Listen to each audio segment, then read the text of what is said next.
So as expected, the decision-making on my part in the last episode proved to be a little bit controversial, and I knew that it would be. I'm not going to be able to get rid of a former 4th overall pick without there being some second guessing, some criticism, and all rightfully so. However, in the case of getting rid of Gary Leeb, I have seen players like him before. He went to the St. Louis Blues, by the way, but because we don't have any pro scouts, we can't really see how well he progresses. We'll mainly look at his point totals because that's the main thing here. I have seen players like him before where they end up being a bit more of a two-way and essentially turn into an elite third-line center. Now, you could argue, well, you could kind of use an elite third-line center, couldn't you? And in a way, sure, but I don't think it's fair to judge the decision to let Leeb go until we know what we inevitably get out of that extra first and third round pick. As it stands, having Leeb on this team didn't necessarily help out all that much. Had he not underperformed in the playoffs, it might have been worth keeping him. Now look, I can sit here and try to justify the move all goddamn day. The fact is, there are some people who don't mind it. There are a lot of people who disagree with it. And it is what it is because the move is made. There is no going back. So if you feel as though it was a mistake, it's now my job, of course, to make sure that I don't screw up any draft picks and to help us get out of that situation. Time will tell whether or not that was the right move to make. That said, heading into this season, we're still set up very well. Our defense is still rock solid. Goaltending as well with Sestito and Wilson. We know that they're proven. It's mainly the question of what will we see out of guys like Hossa, Gray, Whitmore, and Bure. Of course, Whitmore, Bure, Gray as well, but not as much with him being 23. They are placeholders, right? They are definitely placeholders for some of the guys that we have coming up through the system right now. Mainly someone like a Kim Nylander, who will hopefully be ready for next season. I think the big thing, of course, when we get rid of Leeb, and then you factor in McChesney. Now, McChesney is one that I do regret because I didn't expect anybody to claim him, nor do I know what the compensation would have been. But we may have been able to get an extra draft pick out of that, or two, maybe lower end. Regardless, with those two guys on the roster, we know what this team is capable of with Leeb and with McChesney. We have seen what this team is capable of, right? Would I like to assign my scouts? No, I wouldn't. That's right. That's that new alert. We have seen what this team is capable of with them on the roster. We're certainly going to find out what we are capable of without them being on the roster. So, time will tell.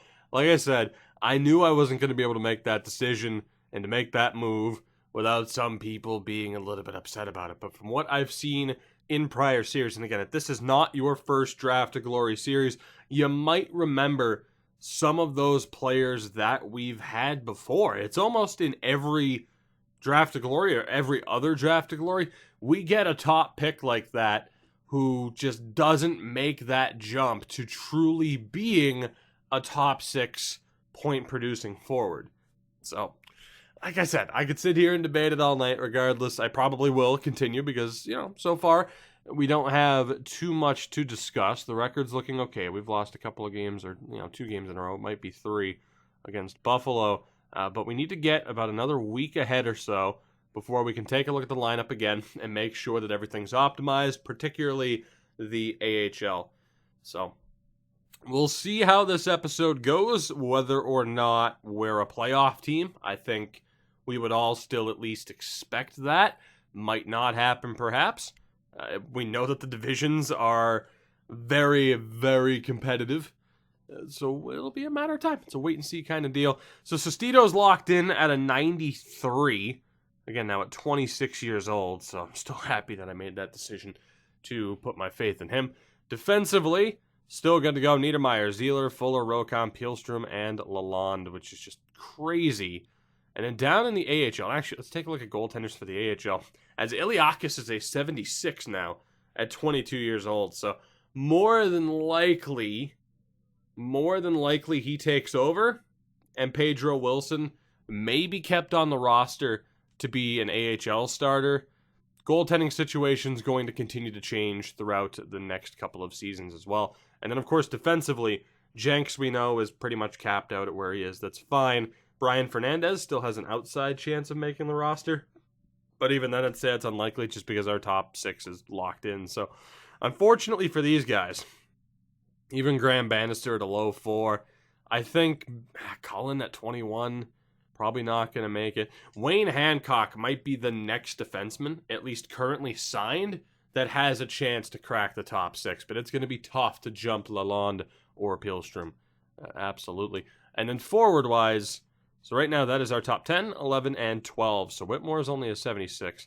We do have Roenick, Nylander, and Eddie, who are looking pretty damn good too. So we have those younger options that can make the step up if necessary, which is what I was hoping for. Whitmore has 2 points in 15 games, 5 points for Beret. So no one's really embarrassing themselves thus far. So we'll get a different look at it through the edit lines option. As, you know, Kaliev, Hossa, and Gray, that's not a terrible third line. And again, you could argue, well, if you had McChesney on this team, and if you had Leeb, you'd be looking that much better. You wouldn't be wrong. You wouldn't be wrong, but we'll still see what the squad is capable of this season. Nothing left to do for the most part, aside from just simming ahead. I'm not going to make major changes to the lineup yet, unless we really start to slip up, and it looks like we need to make those major changes just to stay competitive. So we're losing more games than I would have preferred. We bounce back with a win against Washington, which is always nice. Trading wins and losses. 11, 6, and 1 on the season. Like I said, it's going to be close. I don't think we're going to know here for another couple of months just how competitive we are going to be. And, of course, we'll be keeping an eye on the St. Louis Blues. That is the key. Leeb ended up going to St. Louis. We have their first and third this year. That is going to be huge. And we have a game coming up against them, and they're at 12, 8, and 2. So they're not exactly killing it right now. But they're still looking like a half-decent team. So we'll keep that in mind as we continue onward. And that's the big thing, of course, at this point. No real controversy. It's just simming, getting back to the playoffs, and hopefully being right where we need to be. As you get a look at some of the top players in this draft. No franchise players at the moment. You got a Hungarian, though, and a German, projected to go top 5. German defenseman Leo Niederberger. Leo Niederberger. Probably Niederberger, but we'll call him Niederberger because it sounds hilarious, kind of. All right, 12, 12, and 2. We need to beat the Blues. If we don't make the playoffs, that's the equivalent of a playoff game for us, is beating the Blues and furthering our chances. And we get a 2-0 shutout victory over the Blues, which is nice. Again, at the very least, we need to do whatever we can to make sure that their record is as bad as it possibly can be. That way we have much higher odds at a high-end draft pick. So we're looking for a 20th win. Not bad. 19th over Arizona. Can we get win number 20 against Dallas? Yes, we can. And win number 21 over Pittsburgh. The AHL roster, again, despite it looking better in some regards, and I didn't optimize the lines, but I should.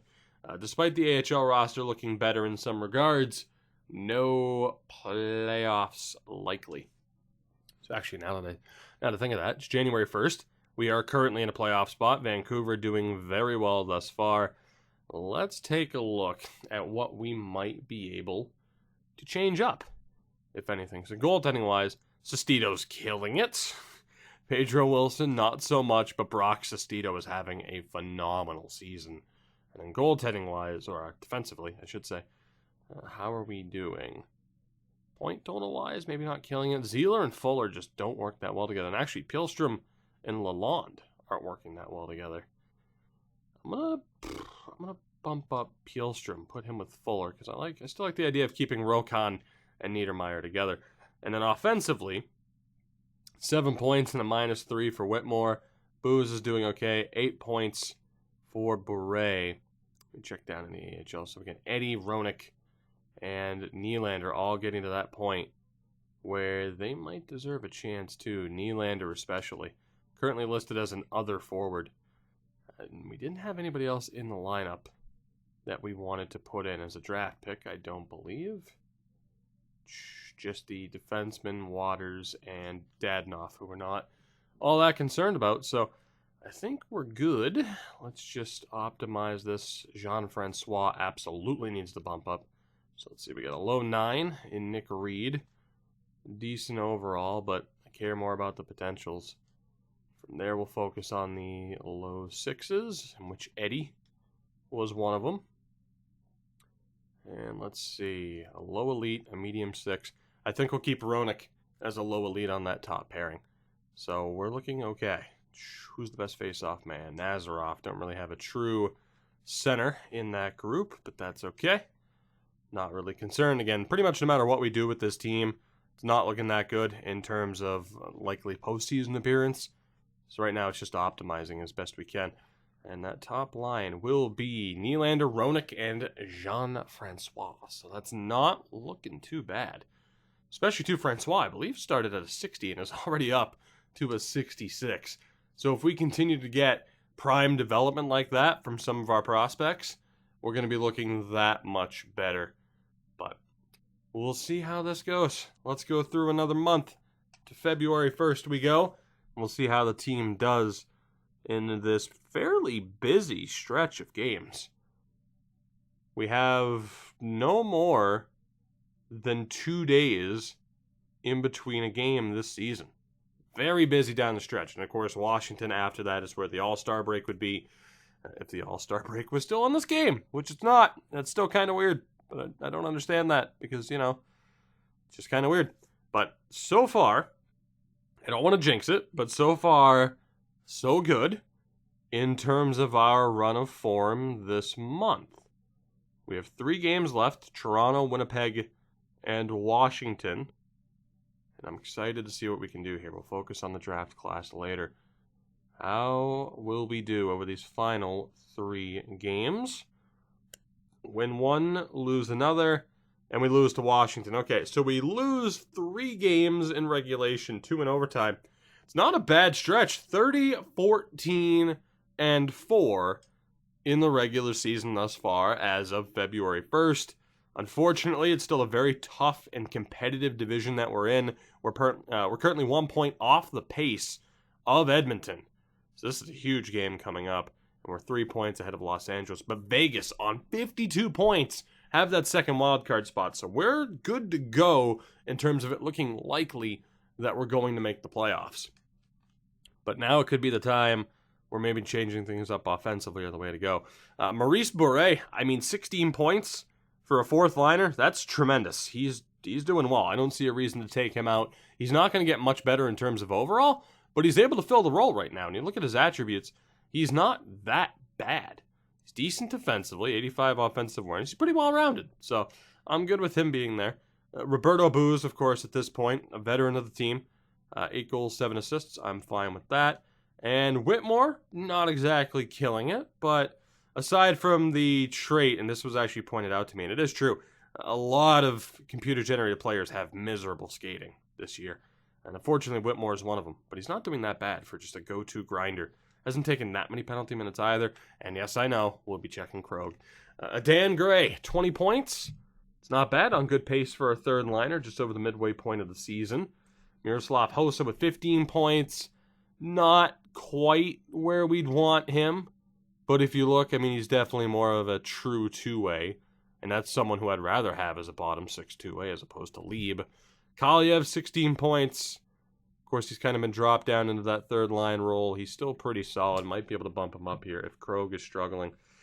Whew, 64 penalty minutes for Krog. Has 20 points on the year, which is pretty nice. Again, that 91 discipline doesn't mean shit when it comes to Steve Krog, but depends on how the penalty kill has been doing. Ivanov, 29 points. Caden Wong's been doing pretty well. Baldwin, not exactly killing it. Fragapani and Redden. Jesus, just 19 goals between Fragapani and Redden. Absolutely brutal. Really, that's bad. So, it might be worth. Again, Fragapani and Redden are both proving... Redden's been okay. But, damn. Can't really say I'm happy about that. So, Gray with 12 goals. 13 for Wong. So Redden, Wong, and Gray, Baldwin as well, are proving to be goal scorers. I think for that reason, I am going to bump up Gray. Kaliev has 8 goals at least. I was going to say he's not terrible, but I guess my thing is, again, still just wondering. Again, you have an elite playmaker for the most part in Fragapani. So we have Fragapani with 2 goal scorers, Ivanov with 2 goal scorers. That's kind of how I'm viewing it. I think that's how we'll leave it for now. And then down in the AHL, Nylander's having a really good season. Roenick's doing all right. Jean-Francois, this is rookie year technically, former 4th-round pick. We'll continue to see how he does.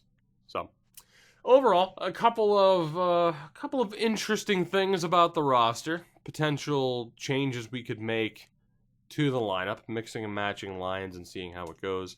But I think we're good for this next run. We have this very important game against Edmonton that we do win, so that's nice. So we end up beating Tampa as well. It's just keeping an eye on some of the players that we might not be so sure of in terms of long-term staying power within the lineup. And obviously, I've shown it already in this series, for better or worse, that I'm not going to be overly loyal to somebody outside of like the true best of the best crucial players to our future. As unfortunately, the start of our month has kind of been, I wouldn't say overshadowed, but we've kind of fallen back down to reality after losing, 7-2 loss to St. Louis. I didn't get a look at their record either. It went by pretty quickly. I'll check it the next time it stops. But, we go from winning 4 games to losing, 4 out of 6. So it's tough. We're proving to be a little bit streaky, but we're still winning more games than we're losing. So I'm not that upset about it. But yeah, as I've continued to mention, a lot of things we have to keep an eye on, and I'm trying not to be overly loyal to somebody that I'm concerned about in terms of point production. Like if you're outside of that top 6, I'm not afraid to be like, okay, if you can't put up the 30 some odd points we need you to put up, I'm going to go find somebody else.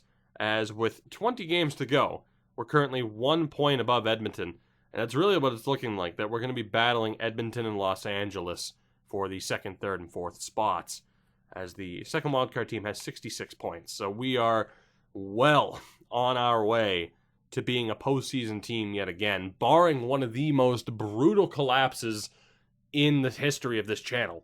So we're at least looking good in that regard. It's just, where do we finish in terms of the standings at the exact spot? What I do want to check here, though, again, we won't have exact info on him unless we end up playing the Blues a bit more regularly, which, technically we would, I think. But let's take a look here. 27 points for Leeb this season. 27 points. He's on pace again to finish in the 30s. He's making $8 million a season. There was no way, guys. There was no way I was paying $7 to $8 million for a 30-point getter. There's no way. I don't care how much the overall goes up. I'm more than fine with my decision. I'm not going to be blinded by the overall numbers. In the same way in which Krog's discipline doesn't mean jack shit. It's a 91, but he still takes a boatload of penalties. It's the same thing for Gary Leeb. His age, potential, what the overall is and could be, it's irrelevant if he's not putting up points. We can't afford to pay an elite third liner $8 million a season. It wasn't going to happen. So when I talk about, the thought that, okay, Wong's on an expiring deal, Krog is on an expiring deal, there's a chance that I just let go of Steve Krog. There's a chance. If we re-sign him, we're already paying him a little bit more than he deserves, to be frank. But again, 91 discipline, 103 penalty minutes. Doesn't make sense.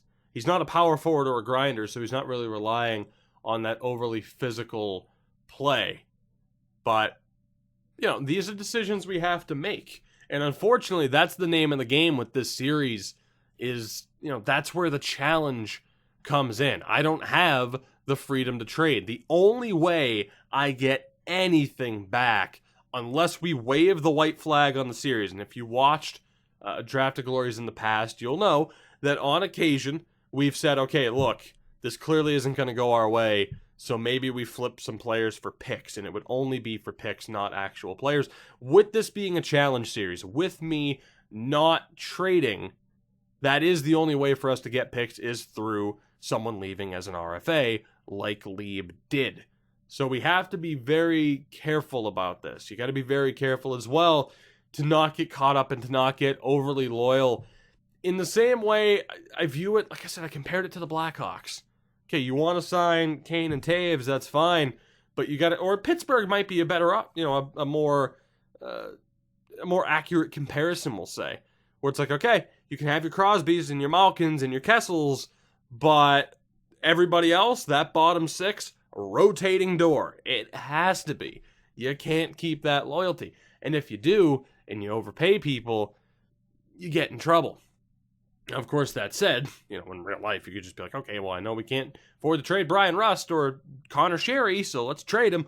We can't do that. If we get stuck with somebody, the only escape is buying them out, which isn't ideal. Because again, with how well we drafted and how lucky we got early on, we do have those big-time contracts. By the way, Sestito's deal is also coming up, so that's another thing we got to worry about. As we hit the 50-win mark, 50, 21, and 5, we have 6 games to go in this season. Let's take a look at the standings, shall we? As we are in the playoffs, 100% confirmed. Vancouver is so ridiculous, but right now it's still a duel with Los Angeles and Edmonton for who gets one of the top 3 spots and who gets home ice. So our situation is not set in stone by any stretch of the imagination. We need to keep winning games, and that game against Edmonton coming up is going to be crucial. That said, we're playing Toronto. They have a pretty rough record this season, and they beat us 4-1. LA jumps us. That's a game we could not afford to lose. We're playing Winnipeg the very next day, and we win that one 5-2. We have jumped LA, so we do have the tiebreaker on Los Angeles, which is nice, and Edmonton's fallen back. This game against Edmonton is massive. Absolutely massive. We need to win that game if we want a chance at home ice advantage in the first round. So here we go. Washington, 37 wins. Not exactly on their best run of form. Let's see what we can do. Can we get the win? No, we cannot. It's a 3-0 loss. Did Los Angeles jump us? Yes, they did. They are 1 point clear. If we beat Edmonton here, they have no chance at home ice advantage in the first round. This might as well be a playoff game. Can we beat the Oilers? We need to if we want to keep pace with Los Angeles. We get the 4-1 win. 2 games left. Tampa and Montreal. We are 1 point clear of Los Angeles. We control our destiny. It is going to be California against Los Angeles in the first round. It's just a matter of who gets home ice. Can we beat Tampa? They're in decent form. 43 wins on the season. Can we get the win? No, we cannot. It's a 2-1 loss, and it's going to come down to our last day of the season. We are tied in points with the Kings. If we win, home ice is ours. If we lose, we need to hope that they did as well. So let's see. Can we get the win? Can we control our destiny? Yes, we can. It is confirmed. We will have home ice advantage. I thought Edmonton, and Edmonton is out of it actually. They're on 109 points, but they don't have the tiebreaker. It is confirmed. We are playing Los Angeles in the first round. So despite some controversial changes, the team itself was still strong enough to get the job done. Here is the problem, though, of course. By the way, St. Louis not a playoff team, I just saw.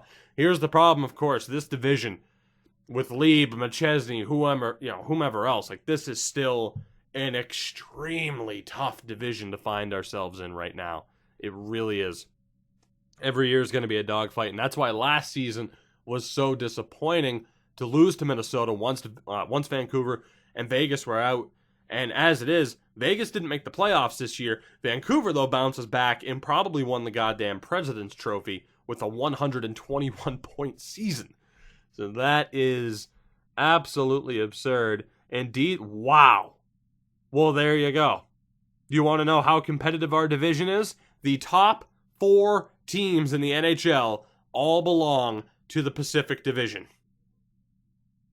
You know, sometimes you can only control your own destiny so much. We have such a ridiculous level of competition here. It's crazy. It's absolutely crazy. We had the second best record in the NHL. We're behind Vancouver, though. Absolutely crazy. In terms of the St. Louis Blues, before I look at other stats here, the Blues finished, 27th. Yes! We have such a good chance at it's a top 10 pick, confirmed. But we have such a good chance at maybe a top 5, a top 3, maybe even better. And not to mention now that third round pick of the Blues is going to be that much higher. So that move, which again, we've had a couple of those moves. Talk about not taking another franchise goalie. Now you look at the move for Leeb. I'm not regretting it. I'm not saying, I'm right, and you should trust me. I mean, you should trust me, but it's looking on paper like it's going to work out for us. Now, I will say that thank God Minnesota didn't make the playoffs. I will say, in terms of our offense, we averaged 2.6 goals for per game, which wasn't bad, towards the higher half of the table. Goals against per game, second lowest average in the league at a 202, just behind Vancouver. So again, our defense and goaltending is phenomenal. Our power play was at 19%, which is mid-table, closer to the higher end. Our penalty kill percentage, 4th highest in the league. We were shorthanded 213 times, which was mid-table. So how many of those penalties came from Krog? I'm sure most people are wondering. So our power play is solid. Our penalty kill's solid. Our defense is solid. The fans are excited and the sponsors are excited. We're looking good. We're still looking good. And now we have a chance, thanks to the Blues, of getting our hands on an elite talent that we might not have gotten our hands on otherwise because we're still way too competitive ourselves to miss the playoffs and potentially win the lottery. So, debatable points here for sure, but I feel good in terms of the decision making. Now let's just take a look at the roster while we're already here. Dylan Redden led the team in points, only 24 goals for the Gretzky comparison. Again, perhaps a bit disappointing. His worst season since his rookie year. The first time since that rookie season where he hasn't put up over 70 points.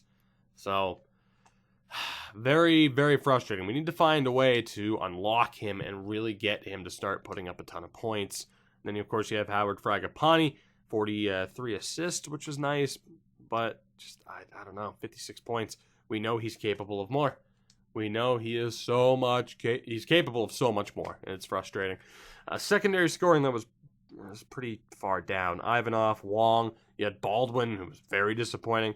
Dan Gray did well, 33 points in his rookie year. I'm good with that. Krog took 135 penalty minutes. Kaliev only 26 points, so I'm disappointed in that. Bure did well, as did Booze as fourth liners. Hossa, Whitmore did okay as well. So the bottom 6, I'm all right with. Nobody set the world on fire with their play, but people weren't terrible. Zeeler, Niedermeyer, Rokon, Fuller, Pielstrom, everyone did fine. 2 10-goal defensemen. And goaltending-wise, Jesus on a bicycle. 43, 18, and 5 record with 11 shutouts and a .941 save percentage. Brock Sestito is winning the Vezina, and that is one of the best, if not the best, regular season performances I have ever seen from a goaltender. Now, anybody familiar with Draft to Glory knows we have had some amazing players in the history of this channel, especially through Draft to Glory. We have a Channel Hall of Fame video out for that reason. And whether it is the Marcus Brodins, the Jyrki Petrolainens, Brock Sestito, if he keeps this up, you look at what he's done over the last 4 seasons, if he keeps this up, he is going to be on that level. And again, that is one of the best regular seasons we've ever seen. Pedro Wilson, unfortunately, not a great season for him. And there is that debate as far as what could be done with him heading into this upcoming offseason where his contract is up and Iliakis may be good to go. I do want to take a look at Leeb, who finished with 34 points. Same thing. New team, new teammates, same amount of development. I feel more than justified in that decision to drop him. I really do. And again, time will tell. Time will tell if it was the right choice. But right now, it's looking like we did okay. Maybe. Can I say that, or am I wrong? I don't know. Again, time will tell as you get a look at the league leaders in points and goals. Aiden Meach getting the job done. Someone like Olassen and Vinehandle were pretty far down compared to what they've done in the past. And then rookie skating-wise, it's going to be Sylvain Duclair, the former number 1 overall pick last year. Indeed, the number 1 pick that they managed to acquire, and that did not help them all that much. And in terms of save percentage, yeah, Brock Sestito's winning the Vezina. It's not even close. Not even close. Beautiful. So as we look at this roster, before getting into it, because we are going through that Los Angeles matchup here, as we get a look at this roster, again, there's so much we could change. I'll come back to that team in a minute, though, because I want to look in the AHL, where Kim Nylander is going to be good to go. I mean, he's good to go now. If we wanted to call somebody up, we could do that. He's the guy. 34-goal season, former 22nd overall pick. Kim Nylander's looking like the real deal and is nearly ready to go. Joel Roenick, who, again, we controversially took over a franchise-level goaltender, is coming along as a decent fourth-line option. He has a hell of a shot. Physicality's not off the charts. Defense is okay. He might still get to the point where he's a decent third-liner. And then Jean-Francois had a very strong season in terms of development. I'm intrigued to see what he'll end up being. And then, of course, guys like Nazarov, who's 20. Svoboda as well. Some of these guys might make it. Some of them might not. But I'm feeling all right about what I'm seeing from this team. And Iliakis up to a 77.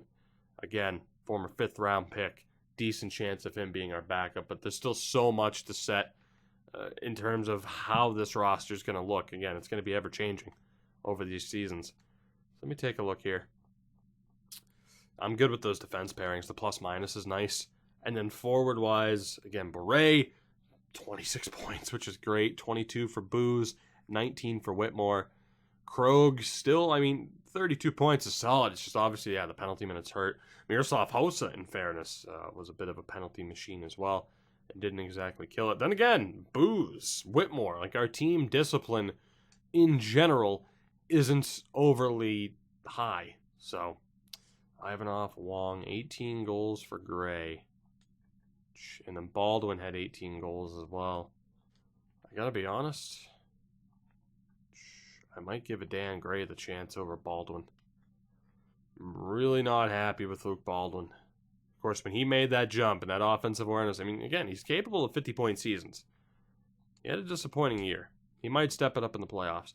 There are quite a few different combinations we could look to go for. I think I'll keep the team the same for the moment to begin this matchup against Los Angeles, but obviously different combinations are possible.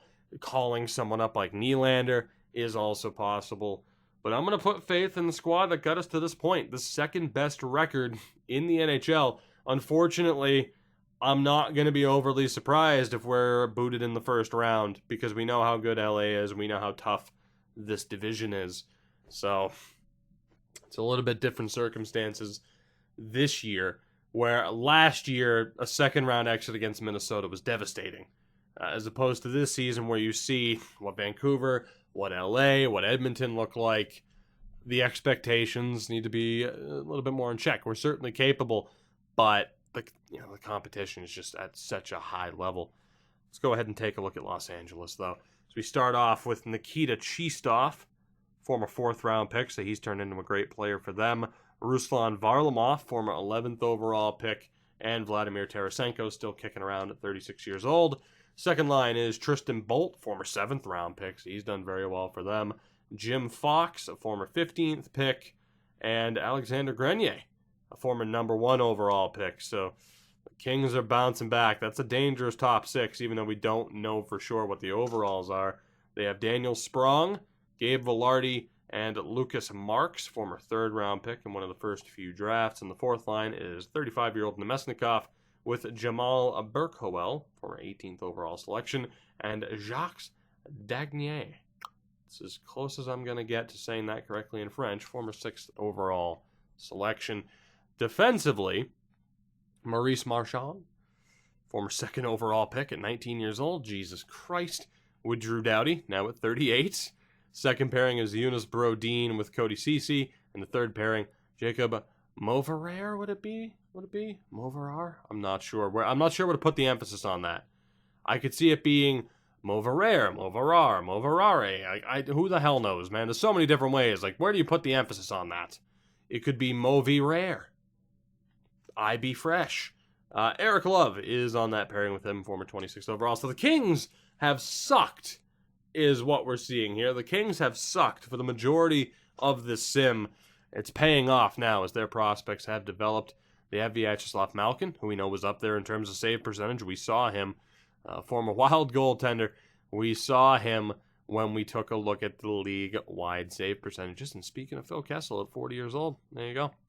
So we know that this is going to be one hell of a challenge. The one thing I'm going to do here, and people have talked about it before, and it is an ongoing debate, and will continue to be an ongoing debate as far as do these strategies affect in-game. And of course, my opinion is they absolutely do not, unless of course we jump into the play and watch what happens.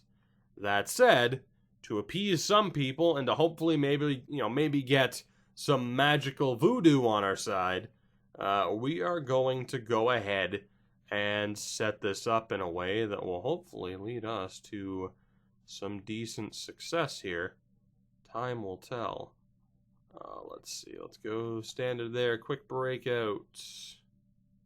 Close support works. Power play would be single swing. Control breakout. Yeah, we'll go blue to blue. And forward-wise, of course, just to try and get this set up, I want my AI to shoot. That's the one thing that we've definitely noticed, is the AI not attempting to shoot the puck whatsoever. Let's set that to like a 2. Let's go 210. That's a tough one as far as energy versus efficiency. You know what?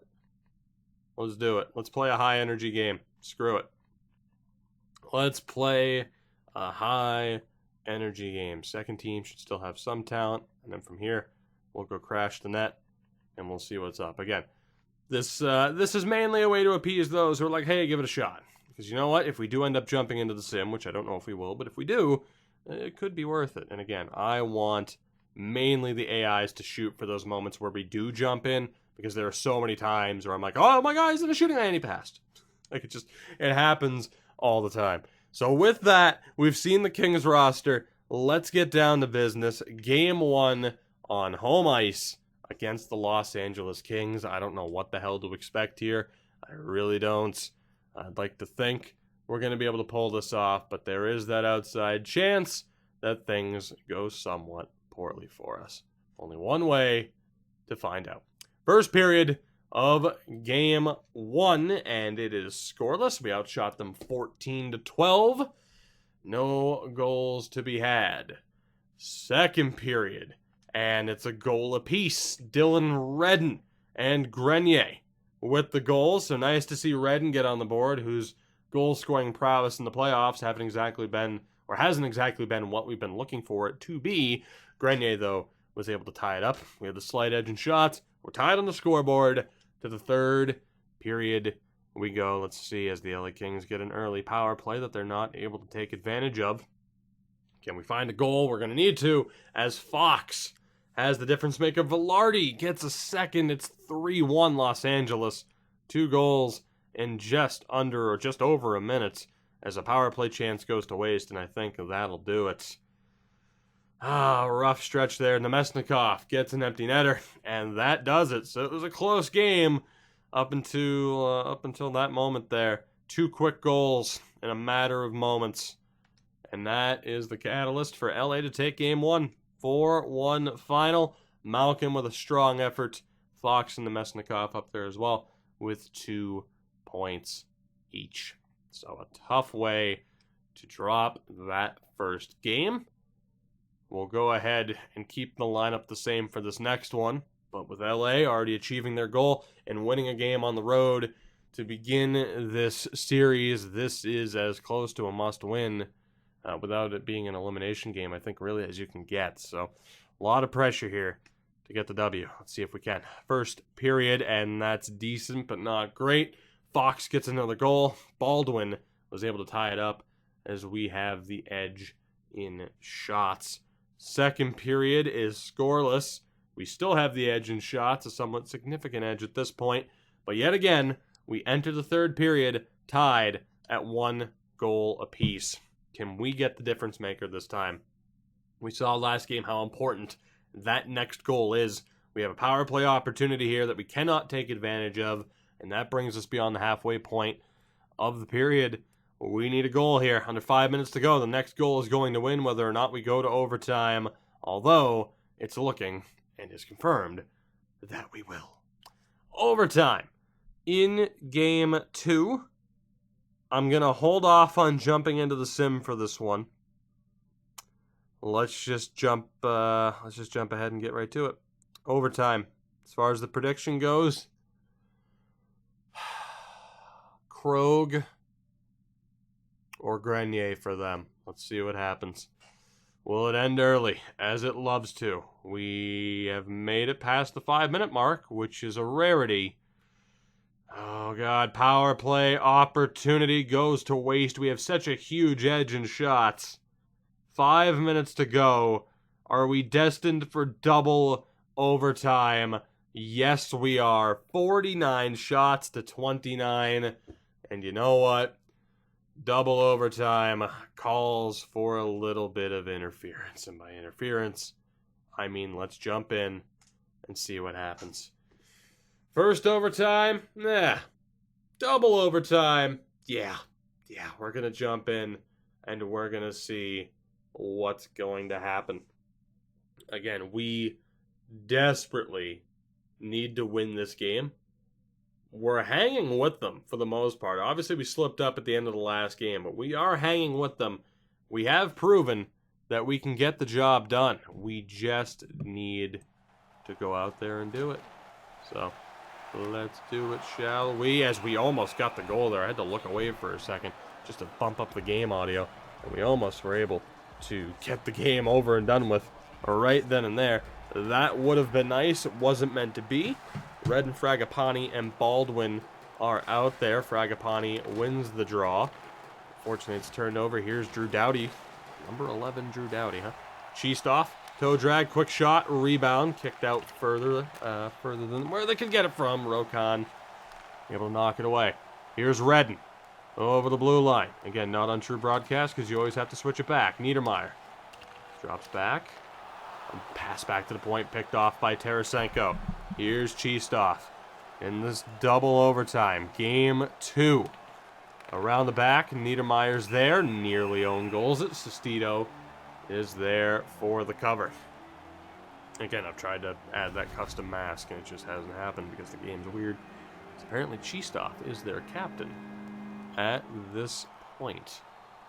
So there you go. There's that. It's Wong, Ivanov, and a Dan Gray against the still somewhat tired first line of Cheestoff, Varlamov, and Tarasenko. Ivanov wins the draw. Can we lead the break? Niedermeyer finds Wong. Potential 3-on-2 here. Cross-ice pass to Gray. Very weird turn of events. Still battling for it, and Marchand's able to walk away with it. Marchand over the blue line. Takes the hit from Rokon. Gray finds Wong. Quick pass up to Ivanov, and it's another rush for the Seals. Sergei Ivanov. Back. Rokon. Niedermeyer tries to go in front. There was a stick lift. Ivanov. Back to the point. Niedermeyer sends it around. Marchand's there. And the Kings are able to recover. Drew Doughty's still out there. Here comes Los Angeles. Cheestoff over the line. Tries to bring it down low, battling with Niedermeyer. Wong comes up with it. Finds Hossa, now Krog. Steve Krog over the line. Cutting in. Shot deflects. Hossa back to the point. Winger let it go, and Rokon was not able to keep it in. Close call there. 18-25. Kaliev, Hossa, and Krog are out against Bolt, Fox, and Grenier for Los Angeles. Another face-off won by the Seals. Weird moment here. Fox has it for the Kings. He's bumped off of it. Pielstrom finds it. Gets it up to Hossa. Hossa will send it around. Back up, finds Velarde fresh off the bench. Quick give and go. Here's Gabe Velarde stepping in with speed. Quick shot and a snipe. Gabriel Velarde, in just a matter of moments, off the bench, on the board. Los Angeles takes both games on the road to begin this series. Look at the speed from Velarde, the rough defense, and Sestito can't stop what was nearly a perfect shot as Fuller got tangled up there, gave him the space, and that was that. And that was that. Los Angeles takes game 2. We are in a very rough situation, as we kind of expected or kind of thought we might. Sestito had a great game. 50 shots to 31. Unfortunately, the problem continues where we are lacking a distinct finishing touch. And it might require some line reconfiguration as the series heads to Los Angeles for games 3 and 4. I'm not saying we're out of the series, but to lose both games at home, that is a very, very rough start. As again, I'm not against guys like Whitmore. Unfortunately, the bottom 6 in general has been brutal. Pretty much everybody on this team has been brutal thus far. So that's not promising. You have Eddie up to a 78, by the way. I'm not saying I'm going to go with the old complete overhaul here, but that might not be the worst idea. Beret, no points and a -3. You have Booze, no points and a -2. You have Whitmore, no points and a -2. I mean, for me, seems to be a good call to make changes. Then again, there's a part of the crowd that thinks, yeah, you make changes too much too soon, which you might not be wrong. But then if I don't make any changes, some people will say, well, you should have made changes. The problem is, it's yet again a situation where, just for the love of God, play up to your potential, play up to your overall. And unfortunately, that has not been the case, as that second pairing has been brutalized. So we're going to make that drastic change. Zieler up to the top pairing, Rokon with Fuller, Pielstrom back with Lalonde. And goaltending-wise, you're not blaming Sestito. He hasn't been amazing, but he's been good enough for us to win games.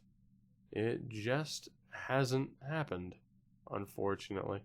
So we'll see how this goes. Game 3. Game 3. Let's do this in what is essentially a must-win game. Needless to say, if we lose this game, I may go a little bit overboard in terms of changes. We'll see. Let's hope it doesn't come to that. First period of Game 3, and Nemestnikov gives them the opening goal. Not ideal. Second period, we get it back, though, with a Dan Gray. 29 shots to 17 in their favor this time out, so you'd like to think, hey, maybe we'll do all right here. They ended up getting the win in Game 2 despite being heavily outshot. Maybe we can do the same. Third period is underway. Can we get the job done? Let's find out. Halfway through the third, we knew it was going to be a tough task against their goaltender. Power play chance. Extended power play chance goes to waste. 2 minutes remaining. Are we destined for overtime again?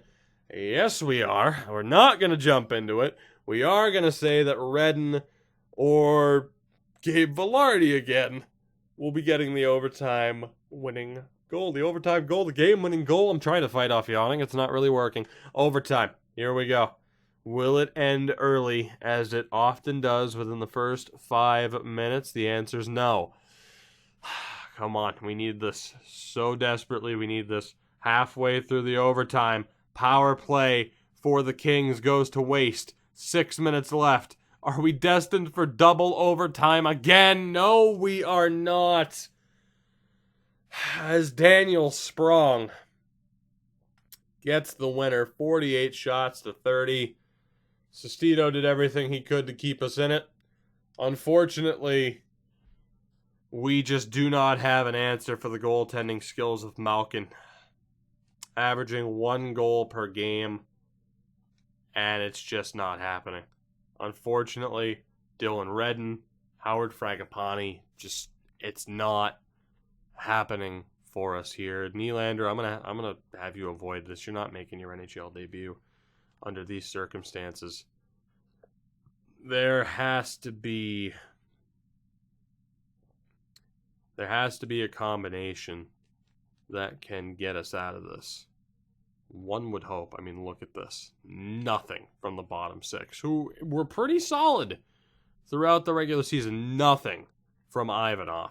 1 point from Wong. It's brutal. We have been absolutely decimated. Which leaves me again in a fairly unfortunate situation. I'm going to trust my gut here.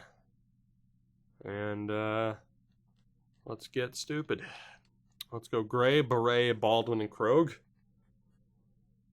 In terms of the center matchup, we're going Ivanov, Fragapani, Redden is the top line center. I don't necessarily want Booze there, unfortunately, but Whitmore's not much of a centerman. Hosa's okay. You know what? Yeah, I'm going to put Hosa there. So we're going to go Wong, Redden, Gray, Kaliev, Fragapani, Beret, Booze, Ivanov, Baldwin, Whitmore, Hosa, Krog. So we're not taking any of the talent out of the line, or out of the lineup, but, you know. Yeah, so Pilstrom's been brutal. Let's go with that combination right there. And we'll see what happens. In terms of changing up the power play unit, it only seems like we're not doing that much. I mean, in general, we're not doing that much, though. I mean, the unit is what it is, basically. I mean, there you go. That's really the only change to make. It's just people aren't putting up points. I mean, I suppose you could put a Dan Gray in over Krog, and I will.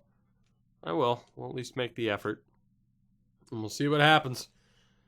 Similar situation to Minnesota last year, where it's just not happening, and that's what scares me. And that really leads up to the point in general of why I made the move with Leeb, and that is because I'm a little bit afraid that I've seen this story before, where our core is together, but it's not quite what we need, and then we wait too long to make changes, and we run out of time. If you've been following these series, you have seen that happen before. And now as you look at what's happening here, that's why I'm not afraid to maybe drop some people and rework what this core is heading into future seasons. All that is said, we're still in it for now. Or all that said, all that aside. All that is said. You know, I said all that stuff. All that is said. Oh, God. I said it on purpose that time. I can't get it out of my head now because of all that I said. Game 4. I'm going insane. First period, and we have a 2-1 lead. For the first time in this series, we put up more than a goal in a game. Daniel Sprong gets the opening goal. Pihlstrom and Baldwin follow that up with 2 goals late, and we have a 2-1 lead. Second period, we're able to add to it. It's Roberto Booze, as the team isn't looking like they want to die out just yet. 3-1, 24 shots to 17. As we head to the third period, Dylan Redden gets on the board. 4-1. And at the very least, unless we collapse in a monumental way, Kaliev makes it 5. We are going back to Oakland for Game 5. Go figure. Go figure. The team shows up. Maybe Los Angeles fell asleep. Regardless, the outcome is the same. 5-1 final in this game. Again, blame whatever. Maybe it was the lineup changes, and maybe it wasn't. But we at least avoid the sweep. We get a win, and we still have a fighting chance, as menu lag is a pain in the ass. But that's okay. We go back home. Home ice, Game 5. We fought so hard just to get home ice advantage. Let's see if it ends up paying off down the stretch. It's Game 5. No changes necessary. We stick with the team that just got us the win. Let's do this. First period is scoreless. 12 shots to 8 in their favor. Second period is not scoreless. Caden Wong, which could very well be in his last game as a Golden Seal, has the difference maker thus far. They're outshooting us 24-15. We have the 1-0 lead. Let's see what happens. Early power play for the Kings is killed off. Unfortunately, Marchand gets a goal back relatively quickly, and this game is tied. 10 minutes remaining. Next goal could be the difference maker. Power play for the Kings. It's killed off. 4:22 to go. Next goal will win. Are we going to overtime for the third time in the series? Yes, we are. Despite the series being on the line, I'm not jumping into it. At least not at this point in time. It's overtime of Game 5. Don't know who the hell's going to win. Don't know who's going to score the winner. Unfortunately, it's Marks. And the Los Angeles Kings double us up, 40 shots to 20, and the Los Angeles Kings win this series in 5 games.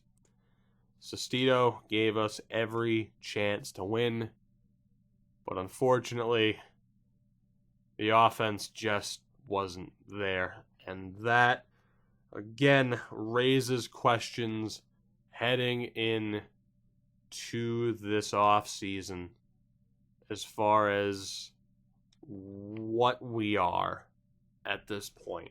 We're a team that in the regular season can clearly have success, but we get to the playoffs and it just doesn't happen.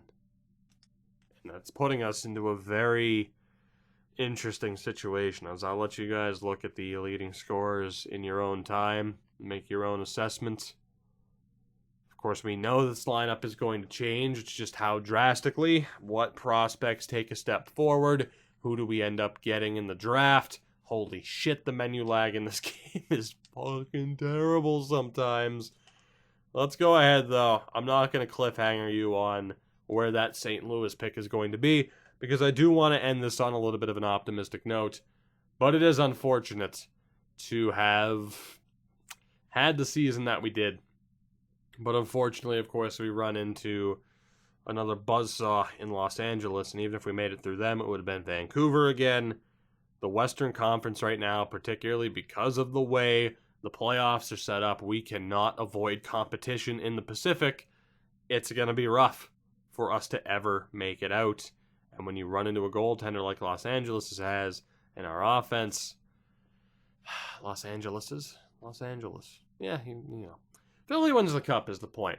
So, shockingly, the winner of the LA-Vancouver series did not go on to win the cup. We'll take a look at how that went down. I imagine one of them lost in the final, though. No, Winnipeg. So Los Angeles lost game 1, won 4 straight against Vancouver, and then lost to Winnipeg. So imagine how difficult of a team it would have been, or how difficult and how good of a team Winnipeg is, how difficult of a challenge it would have been to get through that.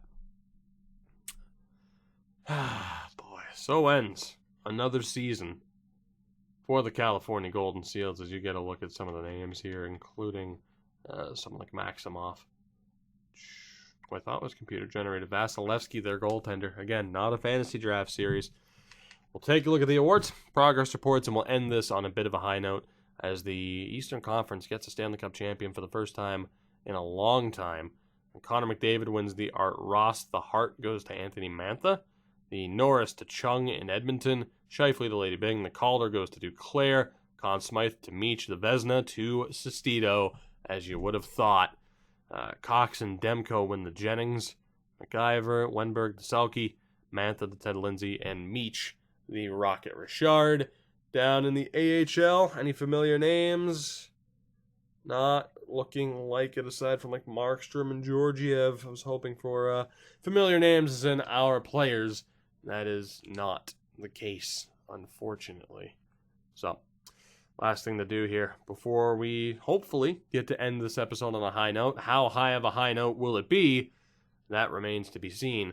But we'll see how well that St. Louis pick works out for us, as Nylander, with tremendous progression throughout the year, up to a 20. Eddie, or up by 20, up to a 77. You have Eddie. Roberto Booz also had a little bit of late development. Not bad. And down in the AHL, there we go. So guys like Ponikarovsky, Crab, a lot of changes are coming with this roster. We've done fairly well in terms of drafting, as we continue to try and make this a bit of a prospect factory, as we continue to try and make sure that we just constantly have better prospects, especially for the bottom six, coming into this lineup. We'll see how it goes. Overall, though, I think this season we get to remember as another promising year, but unfortunately it ends with disappointment as we fell short in the playoffs yet again, and somewhat disappointingly with the lack of goals in that series. But we'll move on. Let's find out the draft lottery results. How big of a deal will that St. Louis pick be? Are we getting into the top 5? We are not. It is a top 10 pick, though. So unfortunately, we didn't win the lottery, but we give up Leeb. We get the 8th pick of the draft. Of course, so now 2 first-round picks for the first time. We get the 8th pick of the draft. And we also, of course, have that extra 3rd-round pick. So looking at some of the talent that we have access to at that stage in the draft, between a Richards, a Lack, Huberdeau, Kim Raquel, we'll see what these guys end up looking like, and we'll take it from there. So, I'm intrigued to see the feedback on this episode, of course, as always, because, it was one of those episodes. Stamkos, Jesus Christ, it was a pretty big episode for us. We'll see. And like I said, we have a pretty big off season ahead of us as well. The journey continues. Next time out, the journey continues with yet again another chapter in this series. We'll see what happens next, because honestly, who the hell knows? Thank you guys for watching. You know the deal. Support the video, support the channel, check out everything in the description, notification bell and all that fun stuff, and I will see you guys in the next one.